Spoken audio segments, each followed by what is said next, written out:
సాధారణంగా academic year ముగుస్తున్న నేపథ్యంలో ఇటు ప్రభుత్వ ప్రైవేట్ పాఠశాలలు కామన్గా యాన్యువల్ ఎగ్జామ్స్ పెట్టి ఇంటికి పంపడం మన అందరికీ చూసింది.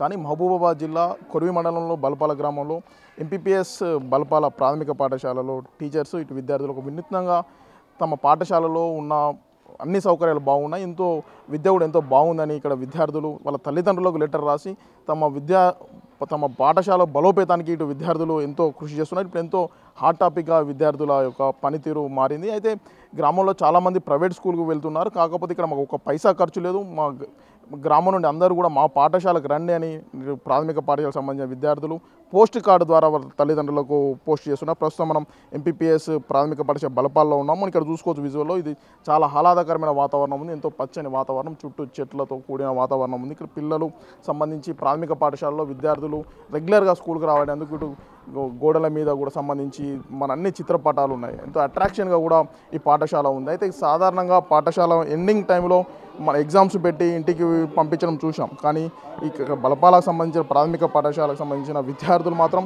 ఇక్కడ గ్రామంలో ఉన్న ప్రతి ఒక్కరు కూడా మా పాఠశాలకు రండి, ఇక్కడ మా పాఠశాల ఎంతో బాగుంది, ఒక పైసా కూడా ఖర్చు లేదు, ఇక్కడ ఎంతో మినరల్ వాటర్ సౌకర్యం కూడా ఉంది. ఇక్కడ అని కూడా విద్యార్థులు సొంతంగా వాళ్ళ పేరెంట్స్కు తల్లిదండ్రులకు పోస్ట్ కార్డు ద్వారా రాసి ఉత్తరాలు పోస్ట్ చేస్తున్నారు. దీనికి సంబంధించి విద్యార్థులు మాకు ఇంటికి వెళ్ళినప్పుడు కూడా పేరెంట్స్ సెల్ ఫోన్లో బిజీగా ఉంటున్నారు, మమ్మల్ని పట్టించుకోండి అని కూడా అక్కడ ఉదయరకమైనటువంటి సంఘటన అంశాలను కూడా పోస్ట్ కార్డులో రాయడం మొత్తం కూడా జిల్లాలో చర్చనీయాంశంగా మారింది. ఇటు కేవలం మాకు పాఠశాలలో పాఠాలతో పాటు సాంస్కృతిక కార్యక్రమాలు చెప్తున్నారు, క్విజ్ లాంటివి, దీంతోపాటు డ్యాన్స్ ప్రోగ్రామ్స్, ఎంతో కల్చరల్ యాక్టివిటీస్ కూడా చేస్తున్నారు. మా పాఠశాల ఎంతో బాగుంది, మీరు ప్రైవేట్ పాఠశాలకు వెళ్ళి లక్షలాది రూపాయలు కూడా ఖర్చు పెట్టుకోవద్దు, మా పాఠశాలకు రండి, ఎంతో బాగుందని చెప్తున్నారు. అయితే మనం ఇక్కడ చూసుకోవచ్చు, సంబంధించి పోస్ట్ కార్డు ఒక విద్యార్థి రాశాడు, నిక్షిత్ అనే విద్యార్థి రాశాడు. ఇక్కడ ఆయన చూసుకున్నట్లయితే మా పాఠశాలలో పూజల నాన్నగారికి నేను బాగున్నాను, మాకు పాఠశాల ఎంతో బాగుంది, టీవీలు, జిరాక్స్ మిషన్, అందరికీ టీ షర్ట్స్ ఉన్నాయి, స్కూల్ బ్యాగ్స్ కూడా ఉన్నాయి, ఎంతో ఆకర్షణీయంగా ఉంది.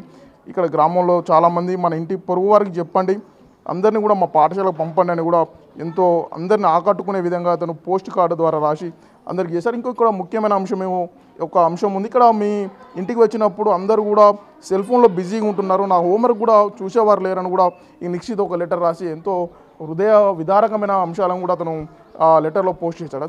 అడిగి తెలుసుకుందాం ఎందుకు ఆలోచన వచ్చింది. ప్రస్తుతం మనం పాఠశాలలో ఉన్నాము, విద్యార్థులను అడిగి తెలుసుకుందాం. చెప్పు, నీ పేరు ఏం పేరు, ఎందుకు రాసినావు లెటర్ను?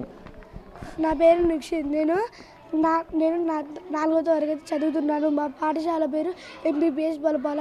నేను మా నాన్నగారికి ఉత్తరం రాశాను.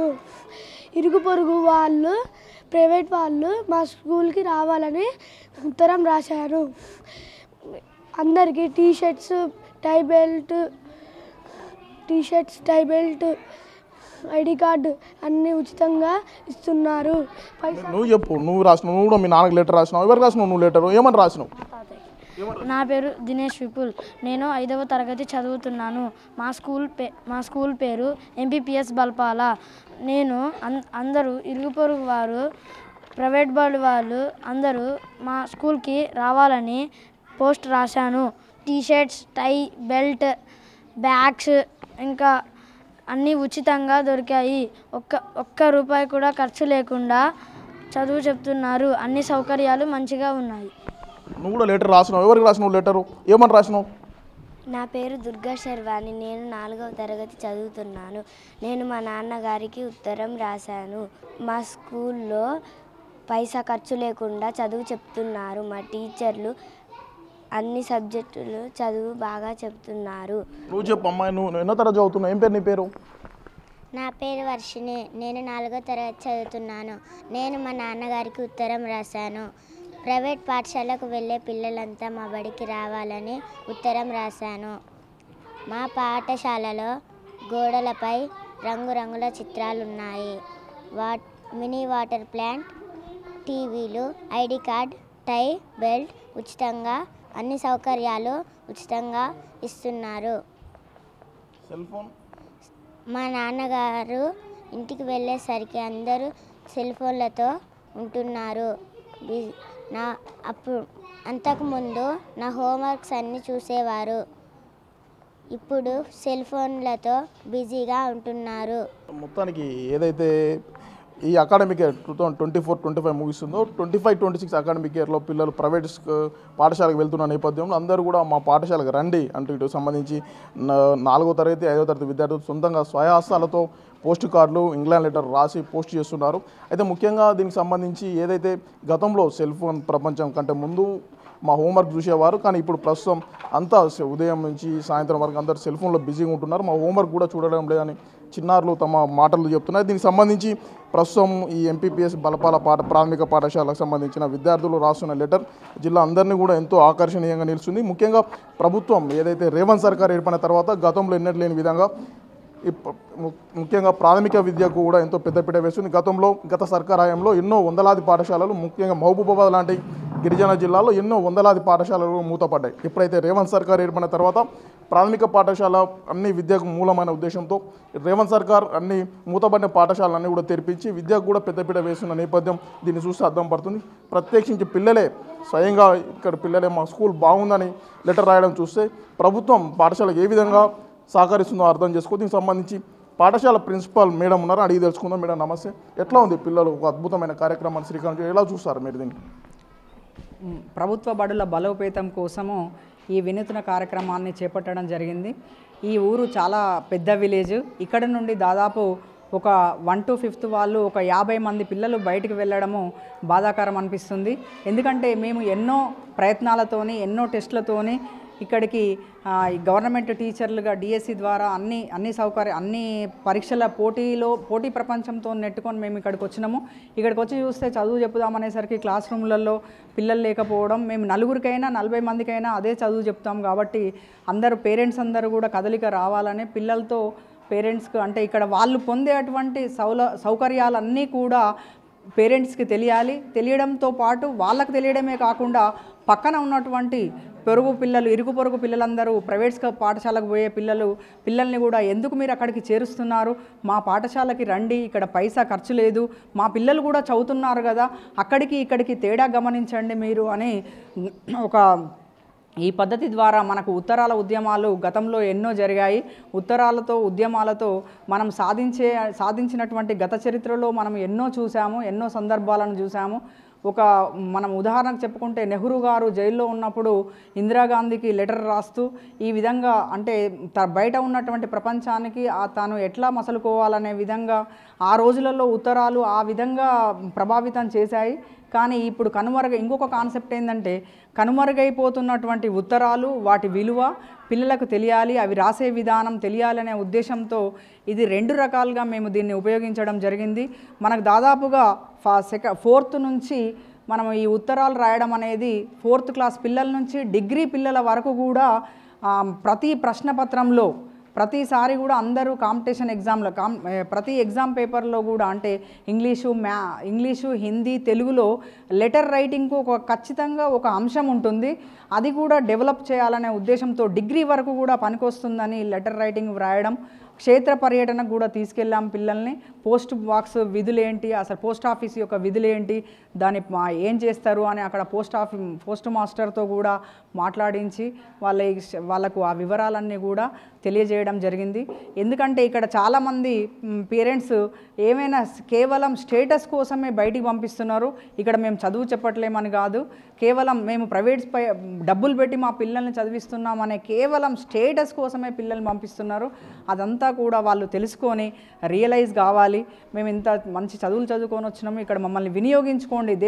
మా బలపాల గ్రామ ప్రజలకే కాకుండా మిగతా అసలు రాష్ట్రంలో ఉన్నటువంటి తల్లిదండ్రులకు అందరికీ కూడా ఒకటే విజ్ఞప్తి, ఇక్కడ అన్ని సౌకర్యాలు ఉన్నప్పుడు మీరు ఏదైనా ఉండి ఇది మా పిల్లలకి ఇది రావట్లేదు, ఇది వస్తుంది, ఇది రావట్లేదు, మీరు ఎందుకు దీనిపైన శ్రద్ధ తీసుకోండి అని మీరు మమ్మల్ని అడిగే అటువంటి అవకాశం కూడా పేరెంట్స్ మీటింగ్లలో వచ్చి చర్చించే అటువంటి అవకాశాలు కూడా రాష్ట్ర ప్రభుత్వం కల్పించింది. కాబట్టి తల్లిదండ్రులందరూ దయచేసి గవర్నమెంట్ స్కూళ్ళను నాశనం అయిపోతున్నటువంటి పడిపోతూ రేషియో పడిపోతున్నటువంటి గవర్నమెంట్ స్కూళ్ళన్నిటిని కూడా పునరుద్ధరించాలని వారికి మా పాఠశాల తరఫున మా తరఫున విజ్ఞప్తి చేస్తున్నాము. ఇంకోటి ఏంటంటే మేము మా పాఠశాలలో ప్రైవేటు పాఠశాలకు ధీటుగా డాక్టర్ కేశవరావు గారి సారథ్యంలో దాదాపు 4 లక్షల రూపాయలు దాతల సహకారంతో తీసుకొచ్చి ప్రైవేటు పాఠశాలలు హంగులు ఆర్భాటాలతో అంటే వారిని తప్పు పట్టడం కాదు, ఆకర్షణీయమైనటువంటి పాఠశాల ఉండాలి, ఇక్కడికి అన్ని సౌకర్యాలు ఇక్కడ కూడా ఉన్నాయి అని చూపెట్టుకోవడం కొరకు మేము దాతల సహకారంతో ఇక్కడ డెవలప్మెంట్ కార్యక్రమాలలో చాలా రకాలుగా కోతుల బెడద లేకుండా ఫెన్సింగ్, ఇంకా రేపు సీసీ కెమెరాలు కూడా వస్తున్నాయి మా పాఠశాలకి. ఇంకా అదే కాకుండా మినరల్ వాటర్, బయట పిల్లలు కలుషిత వాటర్ తాగకుండా ఆల్కలైన్ వాటర్, మాది మినరల్ వాటర్ కూడా కాదు ఆల్కలైన్ వాటర్ ఇస్తున్నాము. ఎల్ఈడి టీవీల ద్వారా వాళ్ళకి మేము విషయాలను ఈజీగా అర్థం చేసుకునే విధంగా తయారు చేస్తున్నాము. మీరందరూ కూడా మాకు సహకరించండి అని ఒక వినూతన కార్యక్రమం ద్వారా ఈ కార్యక్రమాన్ని మేము వీటితో పాటు చదువుతో పాటు చిత్రలేఖనము, కల్చరల్, మొన్న వందే మాతరం ఫౌండేషన్ వాళ్ళు కూడా కల్చరల్ అంటే జాతీయ నాయకులకు సంబంధించినటువంటి అన్ని సాంగ్స్ కాంపిటీషన్లో కూడా మా పిల్లల్ని పార్టిసిపేట్ చేయడం జరిగింది. అన్నిట్లో కూడా ఇక్కడ ముందున్నారు. ఏది ఉంది లేదు రాదు అనేది కాకుండా మా కాన్సెప్ట్ ఏంటంటే నెక్స్ట్ ఇయర్కి ఇక్కడ చదివే పిల్లలందరికీ ఇది రాదు, చదవడం రాదు, రాయడం రాదు అనేది లేకుండా మేము కృషి చేస్తున్నామని కృషి చేయడానికి ప్రయత్నిస్తాము. 100% అది సాధించాలని నాకు మా పాఠశాల టీచర్స్ మమతా మేడము, జ్యోతి మేడము మరియు రామారావు సారు మేము ఏది చెప్పినా కానీ అందరము కూడా కలిసికట్టుగా ఒక టీం వర్క్ చేస్తున్నాము. దాన్ని మీరందరూ పేరెంట్స్ వినియోగించమని మా విజ్ఞప్తి. కేవలం మా ప్రాథమిక పాఠశాలలో కేవలం విద్య కాదు, విద్యతో పాటు ఆల్రౌండ్ డెవలప్మెంట్ కూడా చేస్తాను. ముఖ్యంగా చిత్రలేఖనం, దీనికి క్షేత్ర పర్యటన కూడా చేస్తున్నాం. విద్యార్థులలో గతంలో ఎన్నలేని విధంగా ఇంప్రూవ్మెంట్ అనేది చూపెడతాము. ఈ నెక్స్ట్ అకాడమిక్ ఇయర్ నుంచి కూడా విద్యార్థుల సంఖ్య పెంచుతామని చెప్తున్నారు. దీనికి సంబంధించి గ్రామానికి సంబంధించిన కొంతమంది పేరెంట్స్ ఉన్నారు, అడిగి చెప్తాం. మీ పిల్లలు మీకు లెటర్ రాస్తున్నారు, మేము కనీసం అందరు సెల్ ఫోన్లో బిజీ ఉంటున్నారు, మామూలు పట్టించుకోండి అని లెటర్ రాస్తున్నారు. దీన్ని ఎలా చూస్తారు మీరు? ఈ లెటర్ రాయటం అన్నది మన చిన్నతనంలో మనం చూసాము. తర్వాత మనం పెరుగుతున్న కొద్దీ ఆ లెటర్ సంస్కృతి అన్నది పోయింది. మరలా వాళ్ళు అలా లెటర్ రాయటంతో చాలా ఆనందం అనిపించింది. మా పిల్లలు కూడా ఇంతకుముందు చదివిన స్కూల్ కంటే ఇప్పుడు కూడా మంచిగా డెవలప్ అయ్యారు. చదువుల విషయంలోనే కానీ ఎవ్రీడే వారు మేడమ్స్ అసెంబ్లీ టైంలో ఒక జీకే క్వశ్చన్ అడగటం, దాన్ని మళ్ళీ వాళ్ళ ఇంటికి వచ్చి డాడీ దీని ఆన్సర్ ఏంటని చెప్పి పదే వాళ్ళు నన్ను అడిగి తెలుసుకొని మళ్ళీ వాళ్ళు ఇక్కడికి వచ్చిన తర్వాత పేరెంట్స్ దగ్గర తెలుసుకొని వాళ్ళు వచ్చి మళ్ళీ అదే నెక్స్ట్ డే అసెంబ్లీలో దాని ఆన్సర్ చెప్పి వాళ్ళు బహుమతులు గెలుచుకోవటం, టీచర్స్ వాళ్ళని ఎంకరేజ్ చేయటము, ఇక చాలా వీళ్ళలో మార్పు చూశాను. డిసిప్లైన్లో కానీ ఏ విషయంలో అయినా సరే పిల్లలు మంచిగా ఉన్నారు. మొత్తానికి ఏదైతే కేవలం ప్రభుత్వ బడి అంటే కేవలం టైంపాస్ అనేది కాదు, విద్యార్థుల ఆల్రౌండ్ డెవలప్మెంట్ కూడా ముఖ్యంగా ఇంపార్టెంట్ అని కూడా ఇక్కడ టీచర్స్ నిరూపిస్తున్నారు. ఇటు విద్యార్థుల అభ్యాసం పట్ల ఇటు తల్లిదండ్రులు కూడా హర్షం వ్యక్తం చేస్తున్న పరిస్థితి. మొత్తానికి బలపాల ప్రాథమిక పాఠశాల విద్యార్థులు వినూత్న కార్యక్రమం పోస్ట్ కార్డు శ్రీకారం చుట్టారు. ఇది మొత్తం కూడా జిల్లాలో చర్చనీయాంశంగా మారింది. ఇప్పటికైనా విద్యార్థుల తల్లిదండ్రులు సెల్ ఫోన్ వదిలిపెట్టి విద్యార్థుల మీద దృష్టి సారించండి అని కూడా విద్యార్థులు రాస్తున్న అక్షరాలు అందరినీ ఆలోచింపజేస్తున్నాయి. మొత్తానికి ఇప్పటికైనా పేరెంట్స్లో మార్పు రావాలని మనం అందరం కోరుకుందాం. వీడియో జర్నలిస్ట్ వీరేందర్తో యశ్వంత్, బిగ్ టీవీ, బలపాల నుండి. For more videos like this, subscribe Big TV channel.